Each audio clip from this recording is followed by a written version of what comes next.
Hello students. बेटा अभी एक नया टॉपिक दिख रहा है आपके आंखों के सामने, सॉल्यूशंस एंड कॉलिगेटिव प्रॉपर्टीज़ का जेई एडवांस का एडिशनल टॉपिक। अब आर्किटेक्चर के बच्चे बोलेंगे सर हम इस लेक्चर का क्या करेंगे।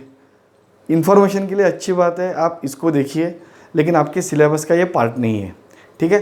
कुछ स्टूडेंट्स जो है JEE मेंस और एडवांस के लिए जो प्रिपेयर कर रहे हैं, JEE1 JEE2 बैच, उन कुछ बच्चों की डिमांड थी कि सर आप ये टॉपिक लीजिए कि ये क्या है सर, ये डिस्ट्रीब्यूशन लॉ या पार्टीशन लॉ ये क्या है। मैं उनके लिए बता दूं कि ये टॉपिक जो है basically this topic does not belong to this chapter, it does not belong to this chapter, rather this topic belongs to our new chapter called as surface chemistry। Surface chemistry के chapter में ये topic included है advance के लिए, ठीक है। Surface chemistry मतलब कुछ बच्चे इसको ये नाम से भी जानते हैं, it is called as adsorption and colloids, colloidal solution और एडसॉर्प्शन। तो ये चैप्टर अपने को पढ़ना है, सिंपल चैप्टर है, पूरा का पूरा थ्योरेटिकल है, देखेंगे। लेकिन कुछ बच्चों की डिमांड थी करके मैं ये टॉपिक ले रहा हूँ। तो ये सॉल्यूशंस एंड कॉलिगेटिव प्रॉपर्टीज़ के चैप्टर के अंदर इंक्लूड अपन ने किया हुआ है, ठीक है। इसके क्वेश्चंस है सॉल्यूशंस एंड कॉलिगेटिव प्रॉपर्टी में। कभी कभी आयनिक इक्विलिब्रिया के साथ में भी क्वेश्चन पूछ लेते हैं, ठीक है। तो आपको कंफ्यूज नहीं होना है, this topic belongs to surface chemistry. Anyway, अभी ये जो आपके आंखों के सामने लिखा है डिस्ट्रीब्यूशन और पार्टीशन लॉ, इस डिस्ट्रीब्यूशन और पार्टीशन लॉ का नाम है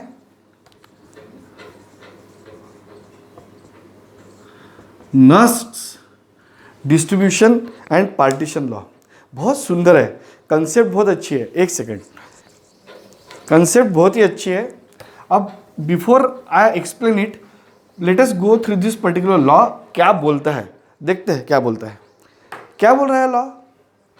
when a solute is shaken with a mixture of two immiscible liquids, दो इमिसिबल लिक्विड लिए, हमने उसमें सोल्यूट डाला, फर्स्ट क्लास शेक किया उसको, then the solute distribute itself in such a way that the ratio of their concentrations, then the ratio of its concentrations is constant at given temperature। Sir definition तो पढ़ ली sir, समझा कुछ नहीं है definition में, समझ लेते हैं, ठीक है। देखो सपोज मैं एक बहुत बड़ा सा बीकर लेता हूँ, if I am taking one large beaker, in large beaker I am adding two liquids which are immiscible, water, ether, water, carbon tetrachloride. कहने का मतलब एक पोलर सॉल्वेंट और एक ऑर्गेनिक सॉल्वेंट, दोनों इमिसिबल रहते हैं। तो ये लेते हैं अपन, तो मैं इसको बोलता हूँ अभी लिक्विड A और इसको बोलता हूँ मैं liquid B।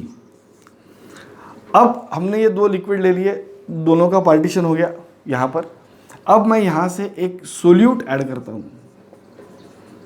Solute X।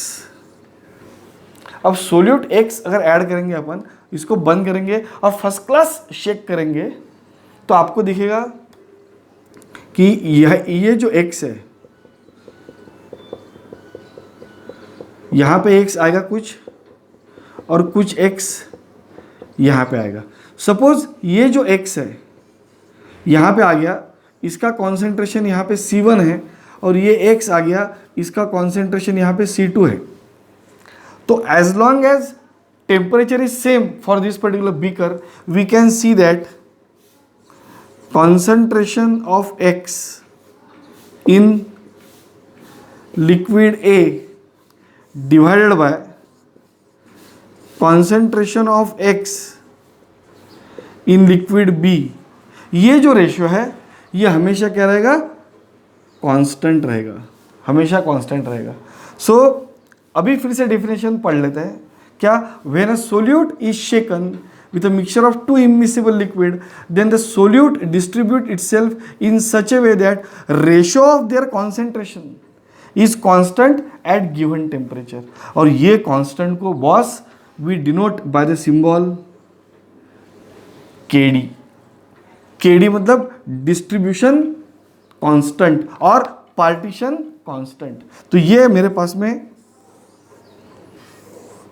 Law का स्टेटमेंट है, उसका इंटरप्रिटेशन है। सो मेरे पास में ये जो केडी है, इसको मैंने क्या बोला था, डिस्ट्रीब्यूशन कांस्टेंट और पार्टीशन कांस्टेंट। लेकिन कुछ बुक्स में आपको दिखेगा it is called as distribution coefficient और partition coefficient. So Nernst distribution partition law is also given by this statement called as distribution coefficient।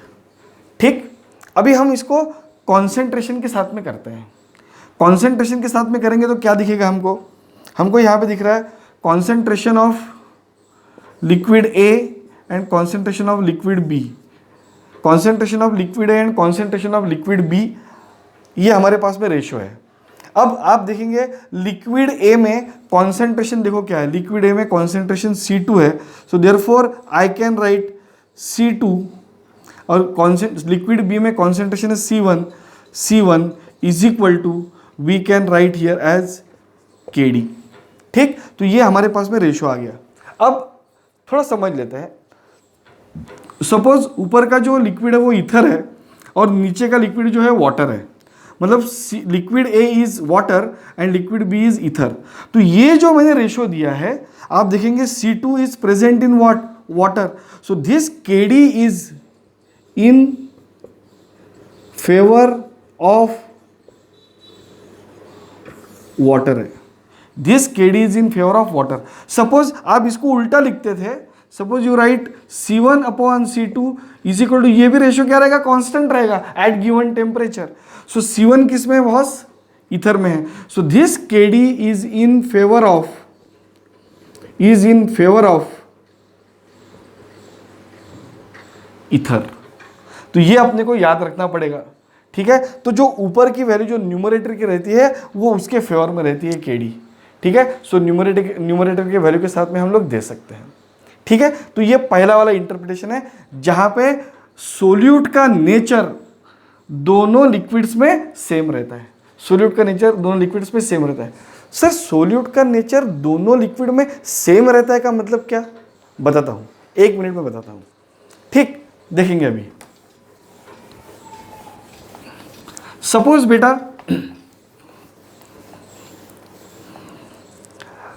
हमने वेंट ऑफ फैक्टर देखा था, ऑस्मोटिक प्रेशर देखा था, और ऑस्मोटिक प्रेशर में वेंट ऑफ फैक्टर अपने को 2 चीज़ों के बारे में बताता है।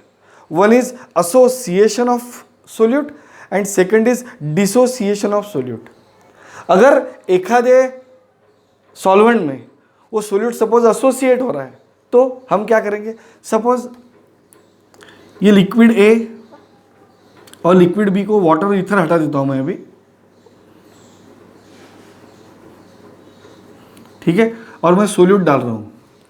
अब सपोज लिक्विड ए एक ऑर्गेनिक सॉल्वेंट है और लिक्विड बी पोलर सॉल्वेंट है, और मैंने इसके अंदर सपोज सोल्यूट X डाल दिया। ये X यहाँ पे X ही रह रहा है, सपोज X ही रह रहा है, लेकिन इस लिक्विड में वो X एसोसिएट हो रहा है, associate NX is giving me XN। जैसे अपन एसिटिक एसिड देखा था ना, CH3C double bond OH associated with OCOH double bond in CH3, we say that acetic acid is associating in benzene। 2 molecule जुड़ गए, तो यहाँ पे N की वैल्यू मेरे लिए क्या है, 2 है, और यहाँ पे एसिटिक एसिड क्या है, ट्वाइस है। This is called as association. So association में पहली condition for association of solute, for association of solute, ये फॉर्मूला बन जाएगा इसके चक्कर में, C1 अपॉन C2 के चक्कर में I can write C1 upon C2 is equal to KD। लेकिन यहां पर N है, N can be 2, N can be 3, N can be 4. It can form dimer, it can form trimer, it can form tetramer. So when we are giving this C2 concentration for association, we are giving nth root of C2, nth root. अगर suppose ये dimer बन रहा है तो हमको square root लेना पड़ेगा यहाँ पे. सपोज ये ट्राइमर बन रहा है तो मुझे क्यूब रूट लेना पड़ेगा. सपोज ये टेट्रामर बन रहा है तो मुझे ये 4 लेना पड़ेगा. सर हमको कैसे पता चलेगा कि ये स्क्वायर रूट डायमर बन रहा है, ट्राइमर बन रहा है कि टेट्रामर बन रहा है? हमको कैसे पता चलेगा? ये एक्सप्लेनेशन होने के बाद में एक फर्स्ट क्लास क्वेश्चन लेने वाला हूँ. बहुत आपको पता चल जाएगा कि सोल्यूट डायमर बनता है, ट्राइमर बनता है कि टेट्रामर बनता है. आपको खुद पता चल जाएगा. तो जो हमारे दिमाग में क्वेश्चन आता है कि सर हमको कौन बताता है कि ये डायमर बन रहा है कि ट्राइमर बन रहा है? आपने देखा था वहाँ पर higher the concentration more is the osmotic pressure. तो ये सोल्यूशन लेंगे अगर आप एसिटिक एसिड का बेंजीन में तो आपको मोलर मास कम मिलेगा क्योंकि ऑस्मोटिक प्रेशर वहाँ पे ज़्यादा मिलेगा. लेकिन वो तो कन्फ्यूजन छोड़ देता हूँ मैं आपको एक्सप्लेन कर देता हूँ थोड़ी देर के बाद में इसी लेक्चर में. ठीक है, हैव पेशेंस. तो ये समझ में आ गया. So this particular formula is for association of solute. Association of solute के लिए हमारे पास में ये फॉर्मूला है. ठीक है, नेक्स्ट कंडीशन हम लोग लेते हैं. Next condition for dissociation of solute.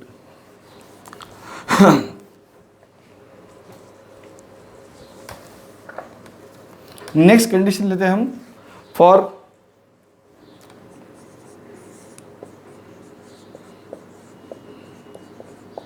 Dissociation of solute. Dissociation of solute में सेम फॉर्मूला रहेगा C1/C2 is equal to KD. लेकिन यहां पे अभी डिसोसिएशन होने वाला है. ये X जो है it is giving me 2 fragments M plus N minus. ठीक, ये टूट रहा है. कितने भी हिस्सों में टूटने दो, number of ions are not mattering. Okay, in this particular case. So ये फॉर्मूला का KD भी कांस्टेंट रहने वाला है अभी, but it is having, since it is dissociating and it is in equilibrium, that means it is not dissociating completely, it is dissociating partially. So partial dissociation के लिए we must incorporate the term called as alpha. What is alpha? Degree of dissociation. So ये formula आपको मिलता है 1 minus alpha two KD. सो dissociation के लिए हमारे पास में वही जो फॉर्मूला है, हम क्या कर सकते हैं, C1/C2 is equal to KD भी दे सकते हैं. डियर स्टूडेंट्स, हमने आयनिक इक्विलिब्रियम में देखा है. क्या देखा है आयनिक इक्विलिब्रियम में? Concentration is nothing but solubility. Solubility को हम कॉन्सेंट्रेशन बोलते हैं, moles per litre. Solubility product याद आ रहा है? सो अपन सोल्युबिलिटी S बोलते हैं. सो सेम फॉर्मूला जो अर्लियर निकाला था हमने C1/C2 is equal to KD, I also can write in terms of solubility as S1/S2 is equal to what? KD. मैं ये भी कर सकता हूँ चीज़ों के साथ में, ये मैं कर सकता हूँ, सोल्युबिलिटी के साथ में भी मैं दे सकता हूँ. समझ में आ रहा है? अभी एक फर्स्ट क्लास क्वेश्चन लेते हैं. मैं 2 मिनट के लिए वीडियो को पॉज करता हूँ. ठीक है? हाँ बेटा, अभी ये फर्स्ट क्लास क्वेश्चन लेते हैं. क्या लिखा है क्वेश्चन में? Succinic acid has a normal molar mass in water. It was allowed to distribute in water and benzene by shaking. The concentration of acid, acid मतलब succinic acid, in water and benzene are given by the terms C1 and C2 respectively as. उनका concentration दिया है. अब concentration C1 and concentration C2, C1 in water, C2 in benzene, 0.512, 2.41, ये और ये और ये और ये. Find the molar mass of acid in benzene. अपने को ये पूछा है. ठीक है, अभी हम समझते हैं कि ये नॉर्मल है, न इसका एसोसिएशन हो रहा है सक्सिनिक एसिड का, न सक्सिनिक एसिड का डिसोसिएशन हो रहा है. पानी में और बेंजीन में, दोनों में. हम सोचते ही नहीं. तो हम क्या करेंगे? We can find out. तो फॉर्मूला हमारे पास में क्या है? C1/C2 is equal to KD. हमको तो नस्ट ने बताया है, तो हम क्या करते हैं? टेम्परेचर मेंटेन करते हैं. सपोज हम टेम्परेचर मेंटेन करेंगे यहाँ पर 25 डिग्री सेल्सियस. ठीक है, 25 डिग्री सेल्सियस पे ये डेटा मिला है हमको सपोज. तो C1 एंड C2 KD, ये फॉर्मूला हम लिखेंगे। अब C1 की वैल्यू क्या है, पहले केस में C1 की वैल्यू कितनी है 0.512 डिवाइडेड बाय C2 की वैल्यू कितनी है 2.420। हम इसका आंसर निकालेंगे। फिर नेक्स्ट इसमें हम निकालेंगे 0.195 डिवाइडेड बाय 4.120, इसका आंसर निकालेंगे। और तीसरे में निकालेंगे हम लोग 0.289 डिवाइड बाय 9.600, इसका भी आंसर निकालेंगे। Actually according to Nernst distribution coefficient ये तीनों वैल्यू क्या आनी चाहिए, अप्रोक्सीमेट सेम आनी चाहिए। अगर अप्रोक्सीमेट सेम आ गई तो हम बोलेंगे कि ये नॉर्मल है, यहाँ पे भी नॉर्मल है, यहाँ पे भी नॉर्मल है, ठीक है। तो हम लोग इस चीज़ को ध्यान रख सकते हैं। और नॉर्मल अगर रहेगा, नॉर्मल अगर है, रेशियो कांस्टेंट आ गया, तो सक्सिनिक एसिड जो है CH2COOH और CH2COOH ये सक्सिनिक एसिड है। इसका मोलर मास कितना है 118 है। अगर ये तीनों की तीनों वैल्यू कांस्टेंट आती है, जो आपको कैलकुलेट करना है बाद में, तो इसका मोलर मास क्या रहेगा, find the molar of succinic acid in benzene आपको निकालना है। तो उसका मोलर मास कितना लिखेंगे आप 118, अगर ये वैल्यू कांस्टेंट आती है तो। सपोज ये वैल्यू कांस्टेंट आती नहीं है, सपोज नहीं आती है, तो हम क्या करेंगे, हम बोलेंगे let succinic acid is getting associated, let succinic acid is getting associated in benzene, मतलब C2। तो हमारा फॉर्मूला क्या हो जाएगा, फिर हमारा फॉर्मूला हो जाएगा C1 upon square root of C2 is equal to KD, क्योंकि दो मॉलिक्यूल एसोसिएट हो रहे हैं, डायमर बन रहा है सपोज, तो हम क्या करेंगे स्क्वायर रूट। तो पहले हम इसकी वैल्यू निकालेंगे। अब आप C1 लेंगे 0.152 divide by square root of 2.420 निकालेंगे, ये वैल्यू निकालेंगे आप। फिर इसके लिए इसका स्क्वायर रूट लेंगे, किसका 4.120, और यहाँ पे लिखेंगे 0.195, इसकी वैल्यू निकालेंगे। डियर स्टूडेंट, ये पर्टिकुलर क्वेश्चन में आपको दिखता है कि जब आप ये फॉर्मूला यूज करते हो तो डिस्ट्रीब्यूशन कोएफिशिएंट इस फॉर्मूले के लिए कांस्टेंट आता है, ये वैल्यू कांस्टेंट आती है। अगर ये वैल्यू कांस्टेंट आती है, इसका मतलब ये स्क्वायर रूट लिया हमने, मतलब सक्सिनिक एसिड का बेंजीन में क्या बन रहा होगा, डायमर, डायमर पक्का बन रहा होगा। और डायमर अगर बनेगा तो ये दो मॉलिक्यूल एसोसिएट हो जाएंगे, तो हमारा मोलर मास कितना आएगा 118 multiply by 2, so this will be our answer 236। ये इसका आंसर आएगा इस पर्टिकुलर क्वेश्चन में।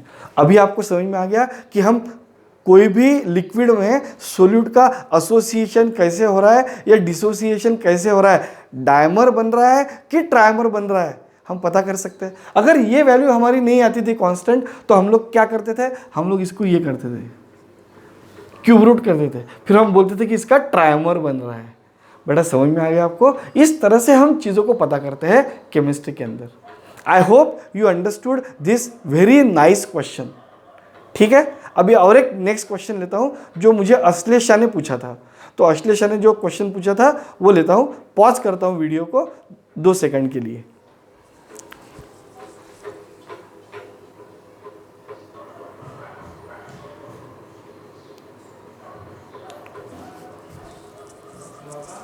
हाँ बेटा, अभी हमारा ये जो टॉपिक है, अभी ये अश्लेषा ने दिया हुआ क्वेश्चन मैं ले रहा हूँ। मैं क्वेश्चन लिखा है यहाँ पर, क्या लिखा है, 100 ml of water and 50 ml of ether was shaken with succinic acid. फिर से आ गया succinic acid. At equilibrium the ether layer found to contain 0.127 gram and in water layer has 1.843 grams of acid, succinic acid. Determine the distribution coefficient in favor of water. In favor of water. Determine the distribution coefficient in favor of water. अब हम इस type के जब question लेके आएंगे तो हमको कौन सा फॉर्मूला यूज करना है, सबसे पहले वाली बात, यहाँ पे ना एसोसिएशन दिया है हमको ना डिसोसिएशन दिया है, तो हम हमारा नॉर्मल वाला बेसिक फॉर्मूला यूज करेंगे, C1/C2 वाला, वो वाला फॉर्मूला यूज करेंगे। अब यहाँ पे देखेंगे आप, मेरे पास में यहाँ पे वाटर है, यहाँ पे ईथर है, ठीक है। तो यहाँ पे मैं लिखता हूँ C1, यहाँ पे लिखता हूँ मैं C2, ठीक है। ये सक्सिनिक एसिड ईथर में गया, ये सक्सिनिक एसिड वाटर में गया। यहाँ पे कितना है 1.843 ग्राम्स है। कितने में है ये पानी? 100 ml है, सॉरी पानी इज 100 ml और ईथर कितना है 50 ml। ठीक है, तो इट इज इन 100 ml और ईथर में कितना है 0.127 इन 50 ml। तो मैं पहले कॉन्सेंट्रेशन लिखता हूं C1 ईथर। क्या है C1? अभी मुझे कॉन्सेंट्रेशन यूज करना पड़ेगा। सोलिबिलिटी तो 50 ml में दी है, इसकी सोलिबिलिटी 100 ml में दी है, तो मुझे पहले कॉन्सेंट्रेशन टर्म में लेके जाना पड़ेगा। आई जस्ट कैनॉट टेक S1/S2 और S2/S1। I just cannot take, I must convert it into molarity. और मोलरिटी का फॉर्मूला मुझे मालूम है, weight divided by molar mass multiply by volume multiply by what 1000। तो मेरे पास भी यहाँ पे ही आएगा, कितना आएगा 0.127। Molar mass of succinic acid is 118, volume is given as 50 ml multiply by what 1000। This is my equation number 1। C2 का वैसे ही करना पड़ेगा मुझे पानी के लिए। पानी के लिए क्या करना पड़ेगा? वेट कितना दिया है बेटा 1.843। What is the molar mass of succinic acid 118 multiply by what is the volume 50 के बदले में कितना दिया है 100 multiply by what 1000। Equation number 2। अब सबसे बड़ी बात क्या पूछा है मुझे? Determine the distribution coefficient KD in terms of और in favour of water. In favour of water. और वाटर कौन है मेरा? C2 है कि C1 है? Water is C2। So therefore my formula will go as C2/C1 is equal to what KD। और I can write it as KD is equal to C2/C1। C2 की value कितनी है 1.843 divided by 118 multiply by 100 multiply by 1000। और यहाँ पे divide by C1 है, तो मैं इसको उल्टा कर देता हूँ। So it can become now, it can become as, instead of this it can become as 118 multiply by 50 0.127 multiply by what 1000। 1000 cancel, 118 cancel, 51 सा 1, 52 सा 2। So C2/C1 is equal to, I am going to get here 1.843 multiplied by, nothing is there, divided by 2 multiplied by 0.127. You will find that approximate answer is coming as 7.26. So this is the nice question which has been asked on the basis of distribution coefficient. Dear students, मुझे लगता है कि ये 2 question के साथ में आपको distribution coefficient अच्छी तरह से समझ में आ गया होगा।